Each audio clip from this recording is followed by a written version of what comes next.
બેકાબુ car ચાલકનો આતંક, પોલીસે car રોકતા car ચાલક ભાગ્યો છે। કાર ચાલકે અનેક વાહનોને અડફેટે લીધા છે। એમજી રોડ આઝાદ ચોક પાસે 2 રિક્ષા અને કાર સહિત 5 જેટલા વાહનોને લીધા અડફેટે। ટ્રાફિક પોલીસે કાર ચાલકનો પીછો કરીને ઝડપી પાડ્યો છે। તો પોલીસે કાર રોકતા તે ભાગ્યો હતો। કાર ચાલકે અનેક વાહનોને અડફેટે લીધા છે। જૂનાગઢની આ સમગ્ર ઘટના। જૂનાગઢમાં બેકાબુ કાર ચાલકનો આતંક સામે આવ્યો। નારણપુરા ગામમાં માતાજીના પગલા પડ્યા હોવાનો દાવો। નારણપુરા ગામમાં પટેલ પરિવારના ઘરમાં માતાજીના પગલા પડ્યા હોવાનો દાવો કરવામાં આવ્યો છે। માતાજીના પગલા વહેલી સવારે 7 વાગ્યા પડ્યા હોવાનો પરિવારજનોનો દાવો છે। પગલાના દર્શન કરવા માટે આસપાસના લોકો આવ્યા। ઘરના ઝાંપીથી છેક મંદિર સુધી માતાજીના પગલા પડ્યા હોવાનો પરિવારજનોનો દાવો છે। ઉલ્લેખનીય છે કે પટેલ પરિવારના ઘરમાં માતાજીના પગલા પડ્યા હોવાનો દાવો। પગલાના દર્શન કરવા માટે આસપાસથી લોકો ખાસ આવી રહ્યા છે। તો નારણપુરામાં માતાજીના પગલા પડ્યા હોવાનો દાવો કરવામાં આવી રહ્યો છે। નવરાત્રિનું પર્વ ચાલી રહ્યું છે ત્યારે પટેલ પરિવારના ઘરમાં માતાજીના પગલા પડ્યા હોવાની વાત છે તે થઈ રહી છે। આ ચર્ચાએ જોર પકડ્યું છે। આસપાસના લોકો દર્શન માટે આવી રહ્યા છે। નર્મદામાં ચૈતર વસાવાના ગઢમાં આપને મોટો ઝટકો। બીજેપીએ ચૈતર વસાવાના ગઢમાં પાડ્યું ગાબડું। ડેડિયાપાડા તાલુકાના ટીલીપાડા ગામ ખાતે આપમાંથી 500 જેટલા લોકો બીજેપીમાં જોડાયા છે। ગ્રામજનો દ્વારા ઉમળકાભેર સ્વાગત કરવામાં આવ્યું છે। કાર્યક્રમમાં મહિલાઓએ ચૈતર વસાવા હાય હાયના નારા પણ લગાવ્યા। એમસીમાં યોજાઈ ચૂંટણી। ચેરમેન અને વાઇસ ચેરમેનની યોજાઈ ચૂંટણી। ભાજપના મેન્ડેટના આધારે સર્વાનુમતે વરણી કરાઈ। ચેરમેન પદ પર રાજુભાઈ પટેલની વરણી થઈ છે। વાઇસ ચેરમેન પદે બચુભાઈ પટેલની વરણી કરવામાં આવી છે।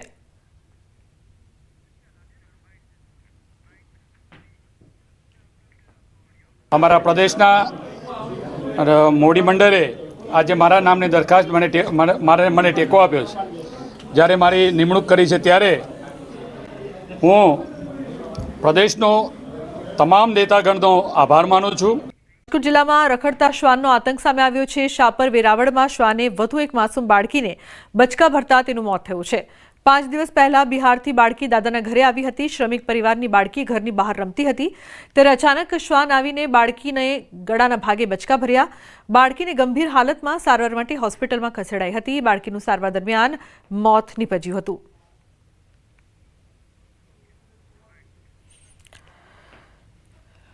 एमपी थे अत्यारे आव्या बराबर। अहीं एम के कुत्ताए काट लीधो। कुत्ताए अहीं गर्दन में पकड़ी लीधुं बराबर। तो मृत्यु पामी गई छोकरी। त्रास है कूतरानो बહુ है।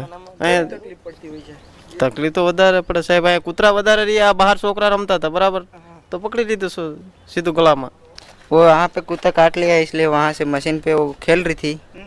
यहाँ पे इसने कुत्ते ने काट लिया आके तो मैंने फिर मैं वो गांगर रही थी तो मैंने बचाया है। मतलब फिर कुत्ते को भगा के इसको बचाया है।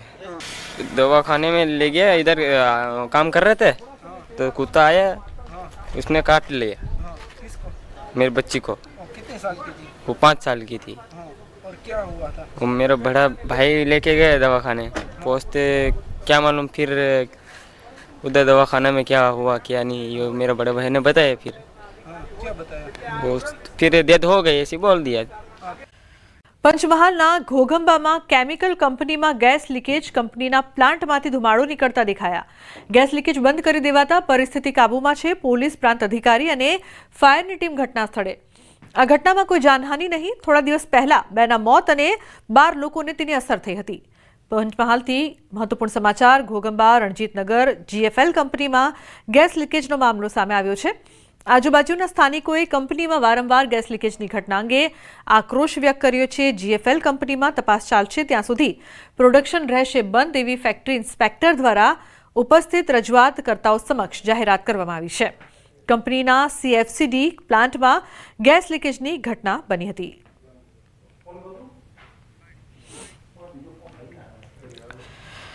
ખાતે આવેલ છે એમાં આજ સવારે કરીબન 9:15 આજુબાજુ ગેસ લીકેજની ઘટના બનવા પામી જેની જાણકારી થતાં લોકલ પોલીસ અને અમો પાવાગઢ ખાતે બંદોબસ્તમાં હતા। અમારી ટીમ પહોંચી ગઈ હતી।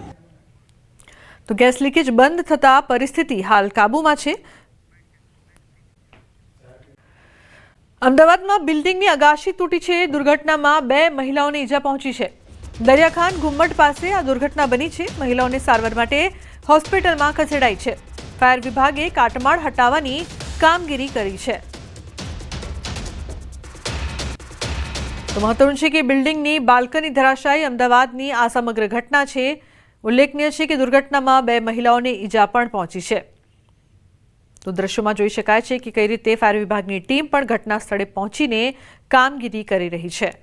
બિલ્ડિંગની બાલ્કની અચાનક ધરાશાયી થઈ હતી, જે બાદ લોકોમાં ભાગદોડ મચી ગઈ હતી। તો આ દુર્ઘટનામાં 2 મહિલાઓને ઈજા પહોંચી છે। ભાવનગરના ભાલ પંથકના દેવળિયા અને પાડિયાદ ગામના કોઝવે પર વરસાદી પાણી ફરી વળ્યા છે। નવરાત્રિના પર્વ નિમિત્તે માતાજીના નિવેદ માટે ગ્રામજનો જીવના જોખમે કોઝવે પરથી પસાર થઈ રહ્યા છે। ધસમસતા પાણીના પ્રવાહ વચ્ચેથી ગ્રામજનો પસાર થતા નજરે પડ્યા તો નજીકમાં બની રહેલા બ્રિજનું કામ ચાલી રહ્યું હોવાથી સ્થાનિકોને ફરજિયાત આ કોઝવે પરથી પસાર થવા મજબૂર બન્યા છે। જોકે દુર્ઘટના સર્જાય તો જવાબદાર કોણ તેને લઈને પણ સવાલ ઉઠી રહ્યા છે। ભાવનગર જિલ્લાના ભાલ પંથકમાં દેવળિયા અને પાડિયાદ ગામના કોઝવે ઉપર ફરી વળ્યા છે વરસાદના પાણી। હાલ નવરાત્રિનો તહેવાર હોવાથી માતાજીના નિવેદ કરવા માટે ગ્રામજનો જીવના જોખમે કોઝવે ઉપરથી પસાર થઈ રહ્યા છે।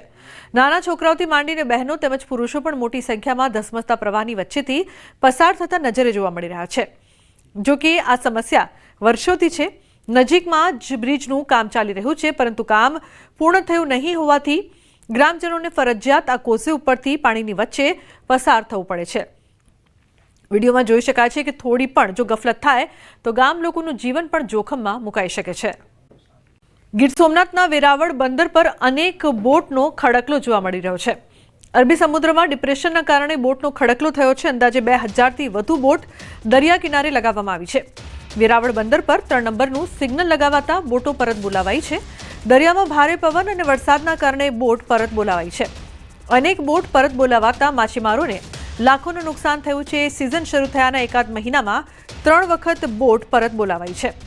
સતત 3 વખત બોટો પરત આવતા લાખોનું નુકસાન થયું છે। બોટ માલિકોને નુકસાન જતા સરકાર પાસે આર્થિક સહાયની માંગ કરવામાં આવી છે। ખેડૂતોની જેમ માછીમારોને પણ આર્થિક સહાય કરવાની માંગ।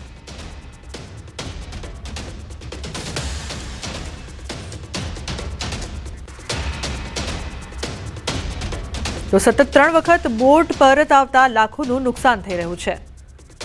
ઉલ્લેખનીય છે કે વેરાવળ બંદર પર અનેક બોટનો ખડકલો છે, જે જોવા મળી રહ્યો છે। અરબી સમુદ્રમાં ડિપ્રેશનના કારણે બોટનો ખડકલો જોવા મળ્યો। ગુજરાતના ગઢડામાં ઘેલો નદી પરનો રમાઘાટ ડેમ ઓવરફ્લો થયો છે। ચોમાસાની સિઝનમાં 4થી વખત ડેમ ઓવરફ્લો થયો છે। ઉપરવાસમાં ભારે વરસાદ થતાં નવા નીરની આવક, ડેમ ઓવરફ્લો થતાં નીચાણવાળા ગામોને તેનો ફાયદો થશે। તો નીચાણવાળા ગામોને અનેક ફાયદા પણ થઈ રહેશે। ડેમ છલોછલ ભરાયો છે। ઘેલો નદી પરનો રમાઘાટ ડેમ ઓવરફ્લો થયો છે। તો ચોમાસામાં 4થી વખત ડેમ ઓવરફ્લો થતા ખેડૂતો પણ ખુશ છે।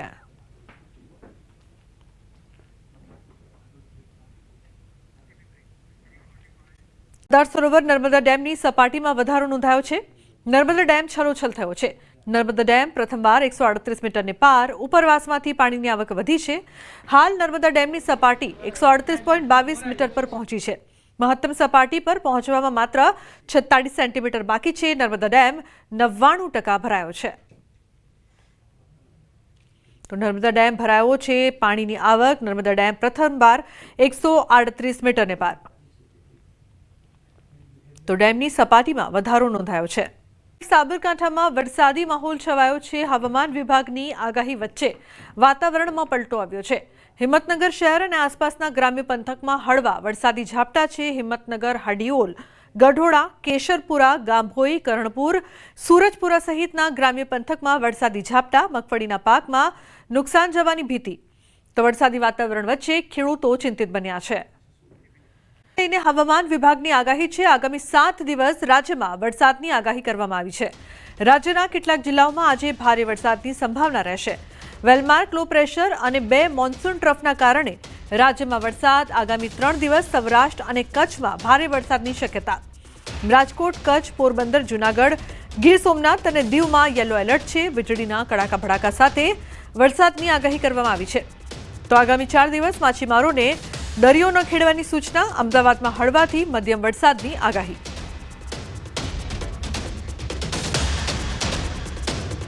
आज का जो फोरकास्ट है आने वाला अगले 7 दिन के लिए 30 सितंबर से लेकर आपका 6 अक्टूबर तक इसमें हल्का से मध्यम बरसात का संभावना रहेगा गुजरात रीजन और सौराष्ट्र कच्छ दोनों रीजन में ही। आज हैवी रेनफॉल वार्निंग दिया गया है। गुजरात रीजन में कोई हैवी रेनफॉल नहीं है, सौराष्ट्र कच्छ में हैवी रेनफॉल वार्निंग दिया गया है।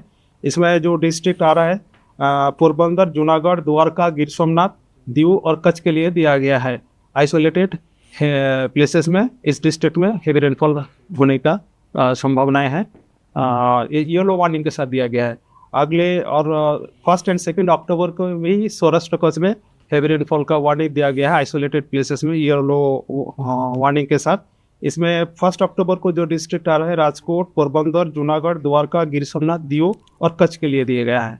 और थंडरस्टॉर्म वार्निंग अभी गुजरात रीजन में अगले 2 दिन के लिए दिया गया है और सौराष्ट्र कच्छ में अगले 3 दिन के लिए दिया गया है। इसमें thunderstorm with lightning speed 30 to 40 kilometre speed के साथ दिया गया है।